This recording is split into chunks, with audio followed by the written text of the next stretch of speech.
जय हिंद। इस वीडियो में हम समझेंगे कि भूकंप कब ज़्यादा खतरनाक हो जाता है और हम लोग किस भूकंपीय जोन में आते हैं। और भूकंपीय जोन अगर हम ज़्यादा खतरनाक जोन में आते हैं तो हमें अपने घर बनवाते समय क्या क्या सावधानियां बरतनी चाहिए और किस तरह से भूकंप का पूर्वानुमान लगाकर भूकंप से होने वाली क्षति से बचा जा सकता है। देखिए, जो भूकंप शुरुआत होती है वो ज़मीन के अंदर से होती है। भूकंप की शुरुआत ज़मीन के अंदर जिस स्थान से होती है उसे हम मूल मतलब होता है फोकस, जहाँ से वो स्टार्ट हो रहा है तो उसे हम भूकंप मूल या फोकस करते हैं।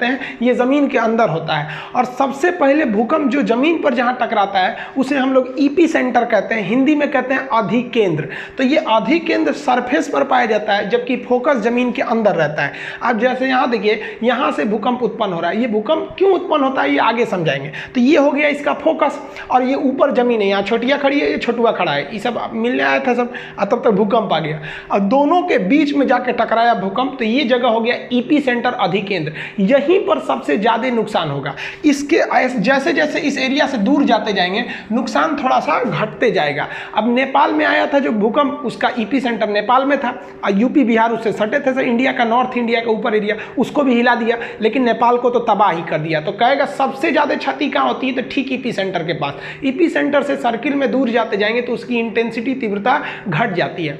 अब जो भूकंप इतना हिला क्यों देता है, तो भूकंप की जो ऊर्जा होती है उस ऊर्जा को हम प्रत्यास्थ ऊर्जा कहते हैं। ये प्रत्यास्थ ऊर्जा जो होती है यही पृथ्वी को हिला देती है और ये तरंग के रूप में निकलती है, वेव के रूप में। इसमें 3 तरह के तरंग निकलते हैं। पी सबसे पहले पहुंचेगा इसलिए प्राइमरी नाम दे दिया गया, एस सेकेंडरी, सेकंड में पहुंचा और लास्ट में पहुंचा एल तरंग, इसे लव तरंग कहते हैं क्योंकि इसकी खोज एचडी लव ने किया था। तो भूकंप से निकलने वाले कुल 3 तरंग होते हैं। अब इसमें कई चीजें आपको समझना पड़ेगा, किसका आयाम ज्यादा, किसकी फ्रीक्वेंसी ज्यादा, किसका तरंगदैर्घ्य ज्यादा, किसकी स्पीड ज्यादा, किसका घनत्व, मतलब हर चीज को समझिए आप। देखिए, प्राइमरी वेव का जो स्पीड होता है वो 6 किलोमीटर पर सेकेंड होता है, 1 सेकेंड में 6 किलोमीटर चली जाती है। और जो सेकेंडरी यानी द्वितीयक तरंगे होती है उसकी स्पीड 3.5 किलोमीटर पर सेकेंड होती है और जो लव तरंगे होती हैं, एल तरंग, उसकी जो स्पीड होती है वो 1.5 किलोमीटर होती है। अब नुकसान सबसे ज्यादा इसी से होता है जिसका स्पीड कम होता है और सबसे कम नुकसान प्राइमरी से होता है क्योंकि स्पीड ज्यादा होती है। क्षति इससे सबसे कम होता है, इससे क्षति सबसे ज्यादा होता है। ये तो बीच वाला है तो बीच में रहेगा। अब आपके मन में आएगा इससे सबसे तेज है तो सबसे ज्यादा क्षति करना चाहिए। इसको नॉर्मल भाषा में समझिए। आप जब किसी से दिल लगाते हैं तो अगर मान लीजिए किसी से आप दिल लगाने गए और बहुत हाई स्पीड में दिल लग गया, एक के बार मुलाकात हुआ, तुरंत फोन नंबर मिल गया, 1-2 दिन बात हुआ, बहुत अच्छा, तब तक आप देखें कि ले भाई साहब 2 बजे रतिया कि उसका मोबाइल बिजी आ रहा है, तो आपको एगो क्षति होगा ना, बहुत तकलीफ होगा। लेकिन इससे आपको ज़्यादा तकलीफ नहीं होगा, कहेंगे 2 दिन तो हुआ था मिलते हुए, जाओ जाओ, तो इससे ज़्यादा तकलीफ नहीं होगा। लेकिन अगर उसके आने की स्पीड, जिससे दिल लगा रहे हैं, उसकी स्पीड थोड़ी कम रहेगी, धीरे धीरे आएगा। मान के चलिए कि एक थोड़ा सा पीछा किए, घर कहाँ है, भाई क्या करता है, ये क्या करता है, 2-3 महीना का समय लग गया, अब बड़ी मुश्किल से नंबर मिला और 2-3 महीना बात हो गया, तब जाके पता चला ससुरा दूसरे से फसल है, तो इसके तुलना में इसमें क्षति ज़्यादा लगेगी क्योंकि आपने ज़्यादा वक्त दिया है, थोड़ा धीरे धीरे स्पीड से आप आगे बढ़े थे, तो तकलीफ थोड़ा ज़्यादा होगा दिल टूटने पर। अब बात करते हैं लव। 90 से पता है लव, इसकी स्पीड सबसे कम है। अब कल्पना कीजिए कि आप मैट्रिक साथ में पढ़े थे, देखते थे इधर से उधर, बात नहीं कर पाते थे, फिर इंटर भी साथ पढ़े थे, इंटर पास हो गए तो दोनों लोग तैयारी करने निकले लोग कि हम लोग तैयारी किया जाएगा। 2-3 साल का लंबा मेहनत हुआ तब जाके आप दोनों लोग में बात बनी, बहुत धीमी स्पीड से आगे बढ़े लोग और उसके बाद 1-2-3 साल ऐसे आप लोग में दोस्ती आगे बढ़ी और तब तक पता चला किसी दूसरे के मोटरसाइकिल पे आप घूमते देख लिए, तब जो मारेगा क्षति ना, भयानक क्षति होगा, एकदम लाइफ खराब कर देता है। यही सब गाना सुनता है, सब जग सुना सुना लागे, अरे बकलवा सब। सबसे भयानक क्षति एल तरंग से होती है, इसीलिए इसका नाम रखा गया लव। हालांकि इसकी वैज्ञानिक का नाम था लव, एचडी लव। अब समझ में आ गया ना, तो जितनी धीरे स्पीड आएगा उतने ज़्यादा क्षति होगा। तो वही अच्छा है जो पहले लात खा गया और उसको ज़्यादा तकलीफ नहीं होगा, और जिनको एल तरंग मारता है ना बेचारा सुसाइड कर लेता है, बकलोल होता है सब। अरे कौन कहता है पहले प्यार को भुलाया नहीं जा सकता, बस दूसरी वाली मस्त होनी चाहिए। इस सब में ज़्यादा चक्कर में नहीं पड़ना चाहिए, ये सब सेकेंडरी चीज़ है लाइफ के। तो आप स्पीड समझ गए, जितना ज़्यादा स्पीड रहेगा, आओ सनम जाओ सनम, कोई तकलीफ नहीं, धीरे धीरे आएगा तो जाएगा तो ज़्यादा तकलीफ हो जाएगा। अब समझते हैं कि ये कौन कहाँ जा सकता है। ये ठोस, द्रव और गैस तीनों में जा सकता है। देखिए, ये गैस में तो जाएगा, मान ली हवा में भूकंप की तरंग घूम रही है तो हवा में हिला दो भाई, हवा से, उससे क्या इफेक्ट पड़ने वाला है। तो मेन जो देखा जाता है वो ठोस और द्रव को देखा जाता है। तो ये तीनों लिक्विडों में जा सकती है, जबकि आप सेकेंडरी यानी गौण तरंगों की बात करेंगे, द्वितीयक तरंगों की, ये ठोस में जा सकता है लेकिन द्रव में नहीं जाएगा। अब ये क्वेश्चन पूछ दिया था कि ये जो तरंग है क्या यह पृथ्वी के मेंटल भाग में जा सकती है, कोर में जा सकता है? तो कोर तो द्रव अवस्था में, पृथ्वी का बीच वाला भाग कोर द्रव अवस्था में, तो उसमें तो ये जा ही नहीं सकता है। जैसे यहाँ देखिए ये मेंटल से भूकंप उत्पन्न हुआ तो इसकी तरंगे इधर भी तो जाएंगी, इधर भी जाएंगी, इधर भी जाएंगी, नीचे भी तो आएंगी ना, ऐसे भूकंप इधर भी तो जाएगा तरंग, ऐसा थोड़ी है कि केवल ऊपर ही आएगा। तो जो पी तरंगे होती हैं वो इस कोर को होकर पार कर सकती है क्योंकि वो द्रव में भी जा सकती है, लेकिन एस तरंगे पृथ्वी का जो सेंटर वाला भाग है उसको पार नहीं कर सकती है। जब तरंग उत्पन्न होती है ना तो इस जैसे यहाँ पे इसका फोकस है तो ये वाले एपी सेंटर पे ज्यादा तगड़ा मारेगा और इधर गया तो यहाँ जाते जाते तो इसकी पावर खत्म हो जाता है। तो ये वाला जो होता है, ये देखिए आप ऐसा नहीं है कि सोचिएगा कि भूकंप उत्पन्न हुआ तो केवल इस डायरेक्शन में जाता है, वो दोनों डायरेक्शन में जा सकते हैं। तो ये वाला द्रव में ना जाने की वजह से कोर में नहीं जा पाता है। और जबकि एल तरंग जो होता है ये पृथ्वी का जो बाहरी परत है ना, धरातल जिसमें हम लोग चलते हैं, ये मेन धरातल पे ही जाता है, इसलिए इसे धरातलीय तरंग के नाम से भी जानते हैं। ये सबसे ज्यादा क्षति पहुंचाता है क्योंकि नीचे तो कोई रहता नहीं, जो धरातल पे रहेगा उसी पे ये ज्यादा क्षति पहुंचाता है। एक और समझिए कि ये लॉन्गिट्यूडनल होता है। लॉन्गिट्यूडनल को कहते हैं अनुदैर्घ्य। अनुदैर्घ्य मतलब होता है सीधा एकदम निकल जाना, सीधे निकल जाएगा तो अनुदैर्घ्य होता है। यानी जो ध्वनि तरंगे होती है वो अनुदैर्घ्य होती है। हालांकि फिजिक्स में पढ़ाएंगे कि ध्वनि तरंगे 3 कंडीशन में अनुदैर्घ्य होती है, 2 कंडीशन में अनुप्रस्थ होती है, इसलिए इसको ध्वनि को दोनों में रखा जाता है। तो ये जो तरंगे होती है ना पी, ये अनुदैर्घ्य होती है, सीधे निकल जाती हैं और ये ध्वनि के समानता रखती है, ऐसे सीधे निकल जाती है। लेकिन अगर एस तरंग की बात करिएगा तो एस तरंग ट्रांसवर्स होती है यानी अनुप्रस्थ, इस तरह चलती है। जैसे आदमी कैसे पैर उठा उठा चलता है, तो उठा उठा के चलिएगा तो उसे कहते हैं अनुप्रस्थ। अब आदमी का मान लीजिए चप्पल का फीता टूट गया तो इसे घसटाते हुए चलता है, ऐसे ऐसे ऐसे, तब वो हो गया अनुदैर्घ्य। यानी ऐसे चलेंगे तो अनुदैर्घ्य। और जैसे ट्रेन चलती है अनुदैर्घ्य, उठ उठ के चलती है ऐसे, और घोड़ा दौड़ता है अनुप्रस्थ, ऐसे ऐसे, तो उठ उठ के ऐसे चलेगा तो अनुप्रस्थ, ये अनुप्रस्थ होता है। प्रकाश भी जो होती है वो अनुप्रस्थ तरंगों की तरह चलती है, ये फिजिक्स में आपको समझाएंगे। अब ये जो होती है ना, ये अनुप्रस्थ के समान ही समानता रखती है एल तरंगे, लेकिन ये ज्यादा घातक हो जाती हैं सब। यहाँ आप इमेज में देखिए कि ये सीधे निकल गई तो ये पी वेव्स है। अब ये जो ऐसे ऐसे जा रहा है ये एस वेव है, ये इस तरह से जा रहा है, और एल वेव भी वैसे ही जाता है लेकिन कुछ ज्यादा ही हिला देता है, इसलिए इससे ज्यादा क्षति हो जाती है। इसे हिंदी में प्राथमिक कहते हैं, इसे हिंदी में द्वितीयक या गौण कहते हैं, और ये तो है धरातल पे चलने के कारण इसे हम धरातलीय तरंग के नाम से जानते हैं। अब जो नया डिजाइन से क्वेश्चन पूछे जा रहे हैं उसको समझिए। अब वो वेव से पूछ देता है, तो पी वेव जो होती है वो बहुत घनी होती है। जैसे देखिए ये है पी वेव, और एस वेव जो होती है वो लंबी लंबी थोड़ी हो जाती है, और एल वेव और लंबा हो जाता है। इस हिसाब से आपसे 3 क्वेश्चन पूछता है कि आवृत्ति, तरंगदैर्घ्य और आयाम बताइए तीनों का। तो आवृत्ति जो है वो संख्या को गिनता है, एक समान समय में कितनी संख्या की तरंगे उसे गिनता है। तो इसमें संख्या गिने ना ज्यादा, 1 2 3 4 5 6 7 8 9 10, तो इसकी आवृत्ति ज्यादा संख्या में है। तो यहाँ हम स्पष्ट लिख दिए आवृत्ति यानी संख्या ज्यादा होती है पी वेव का। लेकिन अगर एस वेव का देखिएगा तो इसकी संख्या कम होती है, 1 2 3 4 5 6 ही है, तो इसकी आवृत्ति यानी संख्या औसत है, मतलब इन दोनों के बीच में रहती है। जबकि अगर एल वेव जो ज्यादा क्षति पहुंचा रही थी उसकी संख्या ही कम मिलेगी, 1 2 3 और लगभग 4 मिलेगा, तो इसकी जो आवृत्ति यानी संख्या ये सबसे कम होती है। अब बात करते हैं वेवलेंथ यानी तरंगदैर्घ्य की। तो वेवलेंथ जो है वो दूरी को दर्शाता है। दूरी मतलब लंबाई, छोटी सी लंबाई रहेगी तो लंबाई कहते हैं, लंबाई बहुत बढ़ गया तो दूरी बताता है। तो ये जो है ये दूरी बता रहा है। तो देखिए, तो एक तरंग से दूसरे तरंग के बीच में इतनी ही दूरी दिख रही है, तो इसकी जो दूरी होती है वो बहुत कम होती है। जबकि उससे ज्यादा तरंगदैर्घ्य यानी वेवलेंथ यानी दूरी यानी तरंग की लंबाई, ये इसमें थोड़ा सा ज्यादा है। देखिए लंबाई इसमें थोड़ा सा ज्यादा है, तो ये दोनों के बीच में तो सब में मिडिल में ही आएगा। जबकि आप एल वेव की बात करेंगे तो एल वेव का जो तरंगदैर्घ्य होता है, दूरी होती है, वो सबसे ज्यादा होता है। देखिए इतनी दूरी है इसमें सबसे ज्यादा दूरी होता है। तो इमेज से समझिएगा। ड्रॉ करने के लिए आप सिंपल सा क्या करिएगा, इसे पी एस एल लिखिएगा, पहले छोटा छोटा फिर उससे बड़ा फिर एकदम बड़ा। समझ आ गया कि नहीं आ गया? और उसके हिसाब से आप समझ जाइएगा। अब समझते हैं एम्पलीट्यूड यानी आयाम को। तो आयाम का सेंस होता है ऊंचाई, तरंग कितना ऊंचा है उसे हम आयाम कहते हैं। तो इसकी ऊंचाई देखिए कम है, इसकी ऊंचाई उससे थोड़ा सा ज्यादा है। जबकि अगर एल वेव की ऊंचाई देखिएगा तो इसकी ऊंचाई ज्यादा होती है, इसी वजह से ये ज्यादा खतरनाक होता है। आयाम ज्यादा होने की वजह से ज्यादा हिला देता है। अब जैसे मान लीजिए कोई व्यक्ति है, तो उसको मान लीजिए आप धीरे धीरे इसे तमाचा मारिएगा, छोटा छोटा आयाम से, अरे अरे अरे इसे मारिएगा, कोई दिक्कत नहीं है। और तनी सा आयाम बढ़ा कर इसे मारिए, बहुत तेज लगेगा। एल तरंग की तरह आयाम बढ़ी है, इतना हचाक दे मार दीजिए इसे मुड़िए टूट जाएगा उसका। तो एल वेव क्यों खतरनाक होती है ये आप एकदम अच्छा से समझ गए। एक तो ये हचाक से बहुत लंबा लंबा वेव मारती है और उससे बहुत धीमे गति से आती है, एकदम अच्छा से झकझोर के बिल्डिंग को जाता है। और ये वाला आता है बिल्डिंग में जो हिला के चल जाता है, ये तो पूरा बढ़िया से अस्थिर हिलाता है ऐसे जुड़ा गिर। तो अभी के जो एग्जाम्स है उसमें ये सब क्वेश्चन से ज्यादा पूछ रहा है, आप पुरानका रट के जाइएगा तो फिर फेल होके आएंगे।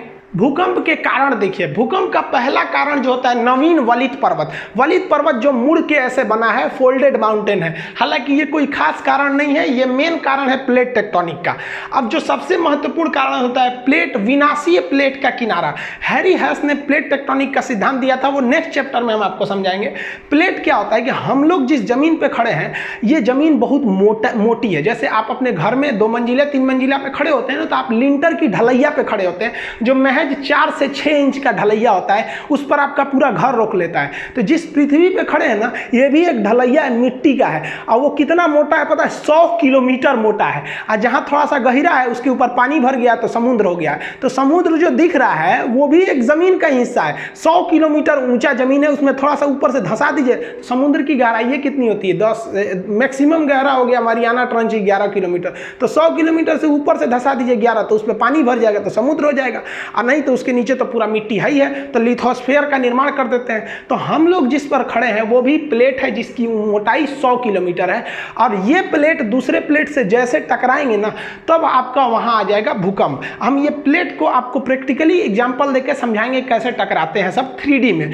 तो यहाँ मान लीजिए ये ब्लैक वाला एक प्लेट है, ये दूसरा प्लेट है, ये दोनों इधर आके टकराएंगे तो इसी किनारे पे ना भूकंप की संभावना ज्यादा रहेगी। तो जहां टकराने वाले किनारे रहते हैं उस किनारे को कहते हैं विनाशीय कगार, यहां भूकंप ज्यादा आते हैं।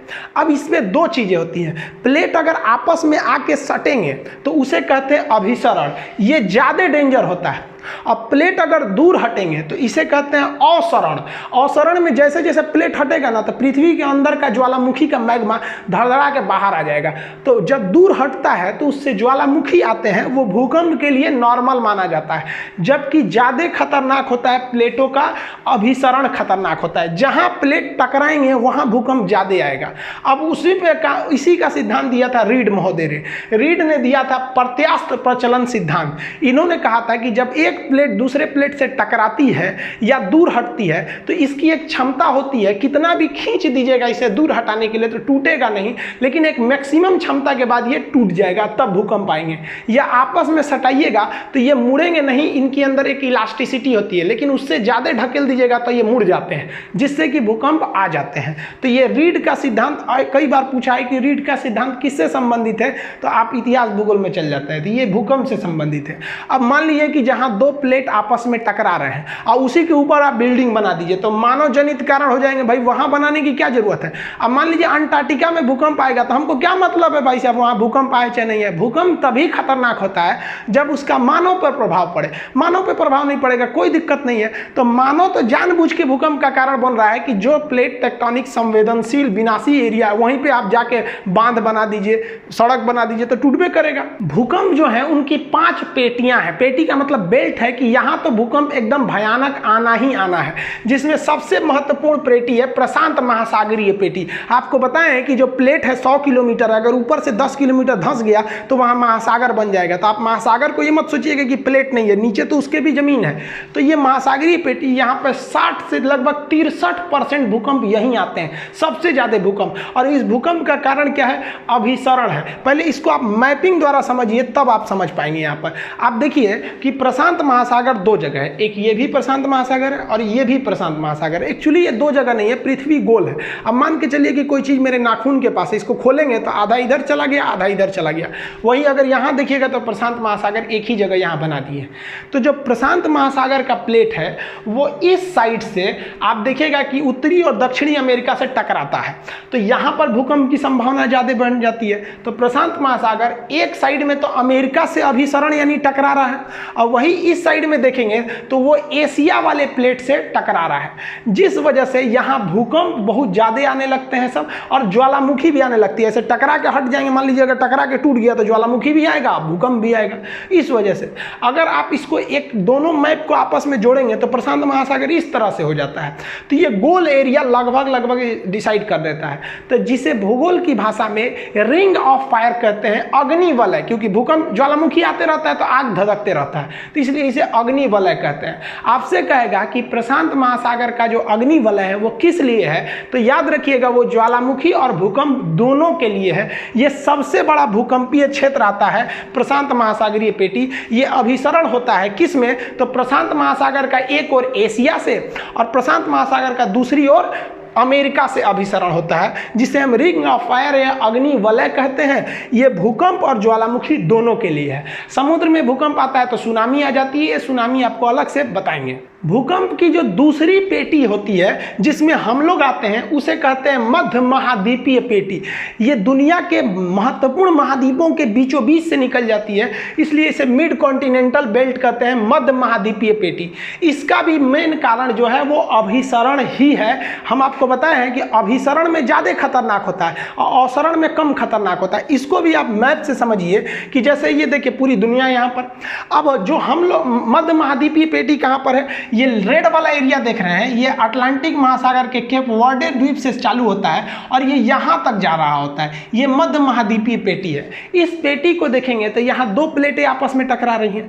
अफ्रीका प्लेट जो नीचे से है वो ऊपर ढकेल रहा है यूरोप वाले प्लेट को, तो ये बड़ा वाला प्लेट है उसको ढकेल देगा। तो आने वाले 10 से 20 हजार साल बाद ये यूरोप जो है ना मैदान से ऊपर उठ के पठार बन जाएगा। यहाँ वाटरलू का मैदान बहुत फेमस है, जिस तरह में इंडिया में पानीपत का मैदान है। तो ये आपका जो अफ्रीकी प्लेट है ये ढकेल के यूरोप वाले प्लेट को उठा देगा।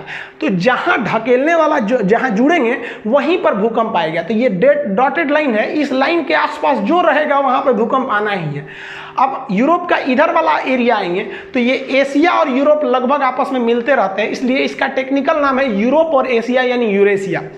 अब इस साइड में आएंगे तो ये यूरेशियन प्लेट है और ये हिंद महासागर और हिंदुस्तान दोनों एक ही प्लेट पर है, ये हिंद महासागर, तो इसे हम इंडियन प्लेट कहते हैं। इंडियन प्लेट इसको ढकेल रहा है यहाँ पर। इंडिया पहले यहाँ था अफ्रीका में, ये आगे समझाएंगे इवोल्यूशन में कैसे कैसे यहाँ गया। अब ये इसको ढकेल रहा है, तो ये दोनों जहाँ मिलेंगे वहाँ पर भी भूकंप आएगा। तो ये नेपाल के पास मिल जाते हैं और ये हमेशा उसको ढकेल रहा है। तो इसीलिए हिमालय पहाड़ की ऊंचाई बढ़ रही है। हम लोग जब छोटे थे तो पढ़े थे कि 8,848 मीटर ऊंचा है माउंट एवरेस्ट। आप लोग पढ़ रहे हैं 8,850 मीटर है। 10 साल रुकिए, इसी को आप पढ़िएगा 8,852 मीटर है। रीजन क्या है कि इंडियन प्लेट लगातार ऊपर ढकेल रहा है, हर साल ये ऊंचा हो जाता है, 5 सेंटीमीटर ऊपर भाग जाता है, जिस वजह से यहाँ टकराते हैं और ये एरिया पूरी तरह से संवेदनशील हो जाता है। और चूंकि जहाँ टकराएंगे वहाँ पहाड़ बनने की संभावना ज़्यादा रहती है। आप यहाँ पे देखेंगे तो यहाँ पे आपको मिलेगा आपका पहाड़, आल्पस पर्वत से लेके इधर निकलेंगे तो यहाँ काकेशस पर्वत है, हिंदुकुश पर्वत है, हिमालय, आराकामियोमा। तो ये पहाड़ी कारण जो होते हैं वो भी भूकंप के कारण बनते हैं। लेकिन आपको पता है कि मेन कारण पहाड़ नहीं है, मेन कारण अभिसरण हो जाता है। तो हिंदुस्तान का जो भूकंपीय क्षेत्र है वो क्या है, वो महाद्वीपों के बीचों बीच से आ रहा है, इसलिए इसे कहते हैं मध्य महाद्वीपीय पेटी, जो मुख्य रूप से नेपाल यानी हिमालय से होकर गुजरता है और आगे जाके प्रशांत पेटी में जाकर मिल जाता है। तो यहाँ ध्यान से समझिए, तो हम लोग का जो पेटी है वो तो मध्य महाद्वीपीय पेटी हो गया। ये अभिसरण का कारण है। किससे अभिसरण हो रहा है, तो अफ्रीका ढकेल रहा है यूरोप को बना देगा एक दिन पठार, और एक और इंडियन प्लेट ढकेल रहा है यूरेशियन प्लेट को, इसलिए माउंट एवरेस्ट की ऊंचाई बढ़ रही है। ये दोनों जहां मिलते हैं वहीं पे बन गया है हिमालय पर्वत। ये समझ में आ गया। अब जो तीसरी भूकंप की पेटी है उसे हम कहते हैं मध्य अटलांटिक पेटी। ये अटलांटिक महासागर के बीच में है, ये ज़्यादा खतरनाक नहीं है, ये अवसरण बंद करती है। कैसे, देखिए ध्यान से। ये अटलांटिक महासागर है, एस के आकार का है।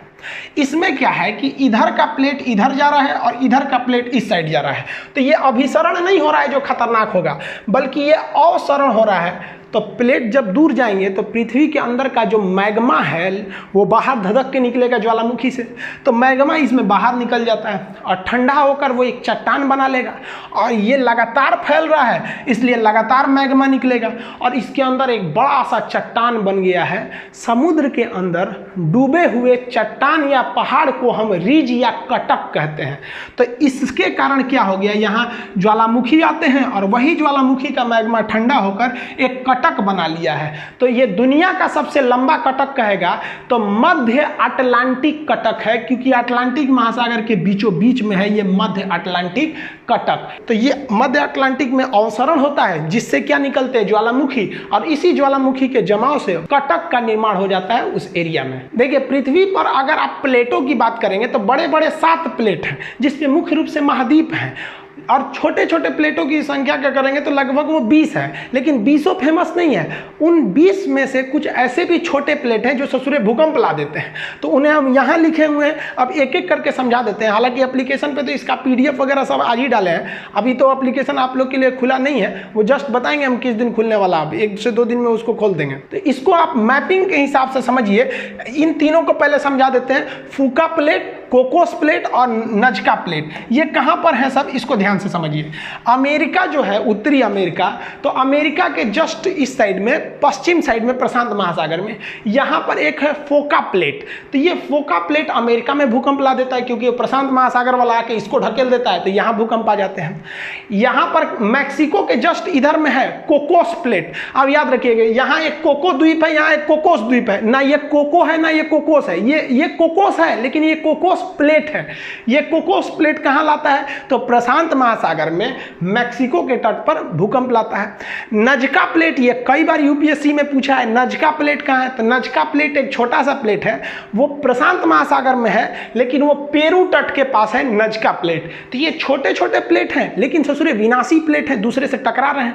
अगर वही आप अगर कोई प्लेट को देखेंगे, जैसे ये अटलांटिक प्लेट है जो नीचे की ओर है, तो ये अटलांटिक महासागर में प्लेट है लेकिन इसके पास कोई दूसरा प्लेट ही नहीं है, जिस वजह से यहां भूकंप वगैरह नहीं आते हैं सर। भाई टकराएगा तभी तो भूकंप आएगा। तो आपसे क्वेश्चन भी पूछता है कि वह कौन सा ऐसा महाद्वीप है जहां एक भी भूकंप नहीं आते हैं, तो अटलांटिक वाला है। अरे भाई ये नीचे वाला अटलांटिक कह रहे हैं, ये अंटार्कटिक वाला, तो ये अंटार्कटिक के पास कोई प्लेटें टकराने नहीं जा रहा है। टकराएगा तभी तो अभिसरण होगा और वो जो किनारा कगार है वो विनाशी कगार बनेगा, तो यहां भूकंप का लिए आएगा, नहीं आते हैं सब यहां पर। और छोटे छोटे प्लेट देखिए, तो अफ्रीका की भ्रंश घाटी, जब हम आपको बताए थे कि 8वां महाद्वीप जिलांडिया, तो उसमें बताए थे कि आने वाले समय में ये अफ्रीका में भ्रंश घाटी आ रही है जो इथोपिया से लेकर नीचे तक जा रही है। ये आने वाले 40 से 50,000 साल बाद ये कट कर अलग हो जाएगा। उसी तरह जिस तरह से हिंदुस्तान पहले यहाँ था, कट के अलग होकर वहाँ चला गया, ये भी अलग होगा। अब ये जो अलग होगा तो यहाँ भी भूकंप आएंगे, लेकिन यहाँ पर क्या है, यहाँ अभिसरण नहीं हो रहा है, अवसरण हो रहा है, दरार पड़ रही है, जिस वजह से यहाँ एक बहुत बड़ी दरार पड़ गई है जिसे बृहद भ्रंश के नाम से जानते हैं। ये भी भूकंपीय क्षेत्र में आ जाता है। यहाँ पर तंजानिया पहाड़ी वगैरह है जो भूकंपीय क्षेत्र में आ जाते हैं।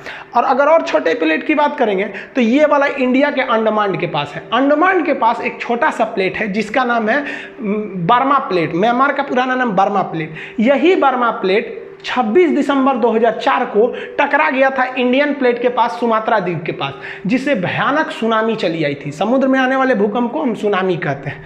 अब यहाँ देखेंगे तो ये जो दक्षिणी चीन सागर है उसका वो जो प्लेट है उसका जो ज्योग्राफिकल नाम है उसका नाम है सुंडा प्लेट, और यहाँ पर फिलीपीन के पास है फिलीपीन प्लेट। तो ये छोटे छोटे प्लेट हैं, ये 7 ऐसे छोटे प्लेट हैं जो हैं ससुरे छोटे, देखने में लगे छोटे लेकिन घाव करे गंभीर। ऐसे ससुरा बर्मा प्लेट छोटा दिख रहा था, सुनामी लेके चला आया। तो ये आप छोटे छोटे प्लेट समझे, और ये भी समझे कि अगर प्लेट टकराएगा नहीं तो वहाँ भूकंप नहीं आएंगे, जैसे अंटार्कटिका में भूकंप नहीं आते हैं। ये छोटे प्लेट हो गए, और ये अंटार्कटिका में भूकंप आते नहीं है, वहाँ आदमी भी नहीं रहता, आएगा भी तो कोई किसी काम का तो नहीं रहेगा। अगर इसका स्क्रीनशॉट लेना चाहते हैं तो ले लीजिए, नहीं तो फिर एप्लीकेशन पे पढ़ेंगे तो इसका PDF और टेस्ट तो सब बताएंगे आप लोग को। तो इसमें हम आपको मोटा मोटी हर एक प्लेट बताए हैं। ये प्रशांत महासागरीय प्लेट है जो इधर भी है। हम लोग का जो भूकंपीय प्लेट है वो है आपका मध्य महाद्वीपीय। इसका मध्य महाद्वीपीय क्यों नाम पड़ा, क्योंकि ये पूरे महाद्वीपों के बीचों बीच से आ रहा है, जिसमें मुख्य रूप से हिमालय और भारत का उत्तरी हिस्सा है। ये मध्य अटलांटिक है, इसमें तो अवसरण हो रहा है, इसमें तो भूकंप भूकंप ही नहीं आते हैं। अब समझते हैं भूकंपीय जोन किसे कहते हैं।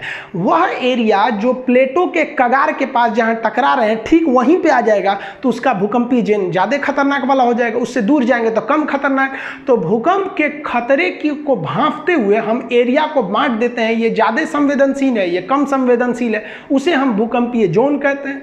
भूकंपीय जोन 1 से लेकर 5 होते हैं। भूकंपीय जोन जो 1 है इसमें लगभग 5 तीव्रता का भूकंप आता है, जिसमें किसी को कोई दिक्कतें नहीं होता है। इसलिए भूगोलवेताओं ने अभी कह दिया है कि जो भूकंपीय जोन 1 है इसकी मान्यता को खत्म कर दिया गया है। भूकंपीय जोन को 2 से गिना जाता है, लेकिन कहेगा कितने होते हैं तो 1 से 5 होते हैं, और 1 वाले को अभी खत्म कर दिया गया है। जैसे जैसे आप भूकंपीय अभी क्या लिखेंगे आप, बट नाउ ओनली 4 जोन हो चुके हैं। जैसे जैसे आप भूकंपीय जोन 1 से किधर जाएंगे 5 की ओर, आप खतरे की ओर बढ़ रहे हैं, यानी डेंजर की ओर बढ़ रहे हैं। यानी सबसे खतरनाक जोन कौन सा आता है, 5वां जोन आता है। ये कहाँ मिलेगा, जहाँ एकदम प्लेट मिल रहा है, जैसे हिमालय का निचला भाग, नेपाल का एरिया, ये 5वें जोन में आता है। 1 नंबर जोन तो खत्म कर दिया गया है, हिमालय आपके 5वें जोन में आता है। यहाँ नक्शा दे दिए है, इसको आप स्क्रीनशॉट में लेके देख सकते हैं। जो रेड कलर से दिया है वो जोन नंबर 5 है, जिसमें कश्मीर आता है, ये आपका हिमाचल प्रदेश, उत्तराखंड, नेपाल का वह एरिया जो बिहार यूपी से सटता है वो हो गया, पूर्वोत्तर भारत हो गए लाल वाले एरिया में। लाल मतलब कौन सा है, भूकंपीय जोन 5 है। ये गुजरात का ऊपर वाला कच्छ जो है, भुज में तो 26 जनवरी 2001 को भूकंप आ गया। सोचिए सब लोग झंडा फहरा रहे थे, लोग सुबह सुबह भूकंप आ गया, बहुत खतरनाक भूकंप था वहाँ पर। ये तो इस बार एग्जाम में भी पूछा था किस दिन आया था। बाकी अगर आप देखेंगे तो भूकंपीय जोन 2, जहाँ से अब तो मेन शुरुआत हो रही है, हम आपको पहले ही बोले कि 1 नंबर खत्म हो गया। आप इस नक्शा में भी देखिएगा तो भूकंपीय जोन 2, 3, 4, 5 को बनाया गया है। तो देखिए दक्षिण भारत में ये वाला एरिया कम है, 3 नंबर में आ जाता है येलो जोन। तो यहाँ से आप कलर के हिसाब से जोन डिसाइड कर सकते हैं कि आप किस जोन में आते हैं। अभी जो बताएं वो आपके पीसीएस लेवल या फिर आपके यूपीएससी लेवल में वहां से ज्यादा क्वेश्चन आते हैं। अब ग्रुप डी, खलासी, चपरासी, गैंगमैन, सफाई कर्मी, इस सब के एग्जाम में क्या पूछेगा, बच्चा वाला चीज कि भूकंप को किस मशीन से नापते हैं, तो सिस्मोमीटर से नापते हैं। ये मशीनमा का नाम है सिस्मोमीटर, ये नाप देता है वहां पर। भूकंप की स्टडी को क्या कहेंगे, सिस्मोग्राफ कहेंगे, सिस्मोलॉजी कहते हैं। किस ग्राफ से नापते हैं, तो उसे जिस ग्राफ पे उसको बनाया जाता है उस ग्राफ का नाम होता है सिस्मोग्राफ। किस स्केल से नापते हैं, तो स्केल कई ठो है जिसमें रिक्टर स्केल फेमस होते हैं। पहले आप ग्राफ और स्केल में अंतर समझिए। यहां हमने ग्राफ बना दिया कि भैया ये भूकंप आया है, ग्राफ बना दिए। अब इस ग्राफ को नापिएगा कैसे, कि भाई किलो में नापिएगा कि लीटर में नापिएगा कि सेंटीमीटर में, कोनो ना कोनो एक स्केल रहना चाहिए ना। जैसे गेहूं को आप किलो में नापते हैं, पानी को लीटर में नापते हैं, तो चीजवा तो वही है, उसको नापने के लिए यूनिट चाहिए, कोई ना कोई स्केल चाहिए। तो इस ग्राफ को कहते हैं सिस्मोग्राफ। इस ग्राफ की ऊंचाई या खतरा को नापने वाले मीटर को कहते हैं हम लोग रिक्टर स्केल। तो ग्राफ अलग है, स्केल अलग है, मशीन अलग है, और इसका पूरा अध्ययन सिस्मोलॉजी कहलाता है। अब जो स्केल होते हैं सिस्मोग्राफ को नापने वाले स्केल, ये पहले एक फेरल स्केल था जिसे रॉसी स्केल भी कहते थे, ये सफल नहीं हुआ। मार्केली स्केल, ये तो एकदम गलत था, इसमें 1 से लेकर 12 तक अंक थे। ये प्रेक्षण और अनुभव पर आधारित था कि इस साल जो अगर 10 गो घर गिराया है तो मान लीजिए कि भूकंप की तीव्रता 6 है, और अगली बार मान लीजिए गिरा दिया 20 गो या 40 गिरा लिया तो उससे ज़्यादा है, मतलब ये अनुभव के आधार पर है। नहीं समझिए तो ये फालतू हो गया, इसको भी निकाल दिया गया। अभी जो पूरी दुनिया मानती है वो मानती है रिक्टर स्केल, जिसे हम लोग रीचर स्केल भी कहते हैं। इसमें 1 से लेकर 9 तक अंक रहता है। लेकिन ध्यान दीजिएगा, अगर आप कमीशन लेवल के एग्जाम में बैठे हैं तो उसमें पूछ देता है कि रिक्टर स्केल पर रेयरेस्ट भूकंप को किस अक्षर से दर्शाते हैं, तो वो 10 से दिखाते हैं। तो जनरली इसमें 1 से 9 तक अंक होते हैं आपके रिक्टर स्केल में। आप छोटे मोटे वनडे एग्जाम में देते हैं तो 1 से 9 में मारेंगे, लेकिन कह देगा एकदम रेयरेस्ट भूकंप को किस में दर्शाएगा, तो 10 में। इसकी एक खासियत क्या होती है रिक्टर स्केल की, कि हर अंक अपने से पिछले अंक से 10 गुना ज़्यादा पावरफुल होता है। यानी अगर आपसे कह रहा है कि रिक्टर स्केल पर कोई भूकंप आया है जिसकी तीव्रता है 6, और रिक्टर स्केल पे एक भूकंप आया जिसकी तीव्रता है 7, तो आपको अंक में भले दिखेगा कि 6 से 7 एक ही अंक है, लेकिन पावर देखेंगे तो 10 गुना ज़्यादा खतरनाक होता है। तो रिक्टर स्केल पर हर एक अंक अपने से पिछले अंक से 10 गुना ज़्यादा खतरा को लेकर रखता है। रिक्टर स्केल पर अगर 7 तीव्रता से कम का भूकंप है तो उससे कोई लॉस नहीं होगा, बस आपको हल्का हल्का हिला के चल जाएगा। लेकिन अगर 7 तीव्रता का भूकंप है तो जरूर क्षति पहुँचाएगा, और 7 से भयानक जितने ज़्यादा आप चले चले जाइए और भयानक आ जाएगा। फुकुशिमा में तो आ गया था 9 तीव्रता का भूकंप। नेपाल में जो आया था 8.1 था, जो लांबा जूम जिसका सेंटर था 2015 वाला का। तो ये आप समझ गए रिक्टर स्केल, ये सब बच्चा वाला चीज़ है। आगे समझिए, देखिए एक लाइन आप पढ़े होंगे आइसोसिस्मल लाइन।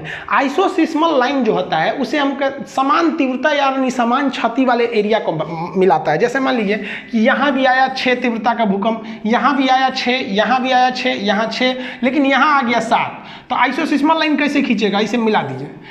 तो एक जैसी तीव्रता वाले, जहाँ एक जैसी तीव्रता रहेगी वहाँ एक जैसे नुकसान भी होगा। तो समान तीव्रता वाले जगह को मिलाने वाली लाइन को कहते हैं आइसोसिस्मल लाइन। लेकिन ये पुराना हो गया ये क्वेश्चन। अब पूछता है कि होमोसिस्मल लाइन क्या है। तो होमोसिस्मल लाइन उस लाइन को कहते हैं जो टाइमिंग को बताता है। एक साथ भूकंप आ गया, जैसे मान लीजिए यहाँ कोई जगह 10 बजे भूकंप आया, एक जगह यहाँ भी 10 बजे आया, यहाँ भी 10 बजे आ गया और यहाँ आया आपका 12 बजे। तो ये होमोसिस्मल में तो आएगा नहीं, ये भी 10 बजे आया, ये भी आया, ये भी आया। जो एक टाइम पर भूकंप को मिलाते हैं, समान समय को दर्शाएगा, तो वो हो जाता है होमोसिस्मल। और समान तीव्रता यानी समान क्षति को दर्शाएगा तो हो जाता है आइसोसिस्मल लाइन। ये वाला ज़्यादा पूछता है आजकल एग्जाम में। आप समझते हैं इसकी भविष्यवाणी या इसका प्रेडिक्शन किया जा सकता है कि नहीं। तो एक लाइन में जवाब है कि भाई आप भूकंप का वर्तमान समय में कोई भविष्यवाणी नहीं कर सकते हैं, लेकिन कुछ ऐसी सावधानियां हैं जिससे पता चल सकते हैं कि भूकंप आने वाला है या नहीं। जैसे कि वायुमंडल में रेडान गैस तो पाया नहीं जाता, ये सबसे भारी गैस है, लेकिन भूकंप और ज्वालामुखी आने से पहले इसकी मात्रा बहुत ज़्यादा बढ़ जाती है। तो जो मशीन है इसको नापने वाले बता देते हैं कि रेडान गैस बढ़ रहा है, इसका मतलब भूकंप आने वाला है। दूसरा कि वायुमंडल में इलेक्ट्रोमैग्नेटिक वेव अचानक बढ़ जाते हैं। अब जो मशीनें हैं इलेक्ट्रोमैग्नेटिक वेव को नापने वाली, वो भी बता सकती हैं। ये दोनों तो आप अपने मन से नहीं बता सकते हैं। और जो तीसरा चीज होती है वो एनिमल, कुछ ऐसे जानवर होते हैं, कुत्ता, बिल्ली, सियार, जो भूकंप से पहले आने वाली जो ध्वनि होती है, वो ध्वनि जो होती है अवश्रव होती है, जिसकी जो फ्रीक्वेंसी होती है 20 हर्ट्ज से कम होती है। तो 20 हर्ट्ज से कम फ्रीक्वेंसी होने की वजह से हम लोग नहीं सुन पाते हैं, ये जानवर सुन लेते हैं और लगते हैं सब भागने वाला जगह खोजने। तो जानवरों की बिहेवियर में अचानक चेंजिंग से भी आपको चेतावनी ले लेना चाहिए कि क्या यहाँ भूकंप आने वाला है या नहीं है। लेकिन ये चेतावनी बहुत कम समय में मिल पाता है, 10 से 15 मिनट के अंदर आ जाता है। तो हमको कुछ सावधानी बरतनी चाहिए भूकंप के समय, उसे समझिए। देखिए जब भूकंप के दौरान जब घर गिरते हैं तो बम देखिए जब मिसाइल वगैरह से हमला होता है ना, तो घर पूरी तरह से फंस जाता है। ऐसे भूकंप में ऐसा नहीं होता है, एक घर दूसरे घर पे गिर के फंस जाते हैं सब, इसलिए पूरी तरह से नहीं गिर मर पाते, मतलब आदमी उसमें पूरी तरह से दब नहीं पाता है। इसलिए आप देखिए होंगे कोई घर गिर गया है, 2 से 3 दिन बाद भी उसमें से कुछ लोग जिंदा निकलते हैं। मतलब एक दीवार इस दीवार पे ऐसे फंस के अटक जाता है, नीचे थोड़ा सा जगह रहता है, आप उसमें बच सकते हैं। तो इसके लिए आपको करना क्या चाहिए, घर का जो कोना वाला एरिया है, कोना में क्या होगा कि ये भी दीवार एक दूसरे पे आके अटक जाएगी। आप बीच में रहेंगे तो भाई इधर कोई भी गिरेगा तो बीच में ना गिरता है, तो आप कोना में चले जाइएगा, कोई दीवार के कोने में चले जाना चाहिए। और कोई मजबूत चौकी वगैरह जो होता है उसके नीचे घुस जाना चाहिए। कभी कभी भूकंप क्या होता है, ज्यादा खतरनाक नहीं होता है। मान लीजिए 6 या 6.5 का भूकंप आया तो कोई छोटा मोटा छज्जा है या घर का 1-2 ईंट गिरेगा, पंखा उनका गिर जाएगा, खोपड़िया भी गिर जाएगा तो मर जाएंगे। तो मजबूत चौकी वगैरह के नीचे घुस जाना चाहिए। इससे क्या होगा कि कम तीव्रता का रहेगा तो आप बच जाएंगे, मुंह हाथ नहीं फूटेगा। कोना में खड़े हो जाएंगे तो जैसे कोना में खड़े रहेंगे तो गिरे उड़ेगा बिल्डिंग ना, तो थोड़ा सा आप सेफ हो सकते हैं। लेकिन सबसे जरूरी जब आप घर बनवाइए तो घर बनवाते समय याद रखिएगा भूकंप रोधी छड़ जरूर दिलवाइएगा। गलती इंसान घर बनवाने में 2 ही ठोकर देता है। एक जो पेंट कराता है तो पेंट में एंटी इंसेक्ट एक केमिकल आता है, वो पेंट में मिला के घर में पेंट कर दीजिएगा ना तो 5 साल तक कीड़े मकोड़े, मकड़ी उकड़ी, छिपकली वगैरह नहीं लगते हैं सर। तो आदमी ऐसे पेंट करा देता है, एकदम व्हाइट पुट्टी मार एकदम बड़ी। भाई साहब ये सब भी थोड़ा ध्यान रखा कीजिए। और लकड़ी के चीज़ पे पेंट मारते समय उसमें भी आपको मिला देना चाहिए कीटनाशक, घुन नहीं लगेंगे, तो ये तो नॉर्मल चीज़ है। लेकिन बिल्डिंग में जब छड़ दीजिएगा तो भूकंप रोधी छड़ जरूर दीजिएगा। ये क्या करते हैं सब, फ्लेक्सिबल थोड़ा होते हैं सब, भूकंप के छोटे मोटे झटके को रोक सकते हैं सब। दुनिया में सबसे ज़्यादा भूकंप अगर आता है जापान में, लेकिन उसने ये टेक्नोलॉजी का प्रयोग करके वहाँ बहुत ही कम लोगों की जान जाती है। अब ये भूकंप के अलावा एक चीज़ होता है सुनामी। सुनामी को जो होता है वो समुद्र के अंदर आने वाले भूकंप को ही सुनामी कहते हैं। आई होप आप ये सब समझ गए होंगे। एप्लीकेशन में इसका PDF वगैरह डाल दिया गया है। एप्लीकेशन जिस दिन आएगा उस दिन एप्लीकेशन की फीस बहुत ही कम रहेगी। देखिए एप्लीकेशन को हम कभी भी अलाउंस कर सकते हैं, जिस दिन एप्लीकेशन अलाउंस करेंगे उस दिन जो फीस रहेगा वो केवल 9 रुपये रहेगा। और 9 रुपये 2 रुपये GST लगेगा, यानी 11 रुपये में आपको 11 रुपये में बढ़िया चाय नहीं मिलेगा। केवल उस दिन 11 रहेगा। आएगा, उसके बाद फिर फीस जो है ना बढ़ जाएगा उस दिन उसके बाद। इसलिए आप लोग अगर पढ़ना चाहते हैं बढ़िया से, जीरो से लेकर एकदम कमीशन लेवल तक, तो भाई आप तैयार रहिएगा। फर्स्ट दिन लीजिएगा, पैसे बच जाएंगे, अगले दिन लीजिएगा फिर हमको नहीं बोलिएगा। समझ में आ गया? आप ये समझ गए होंगे। मिलेंगे नेक्स्ट वीडियो में, तब तक के लिए जय हिंद।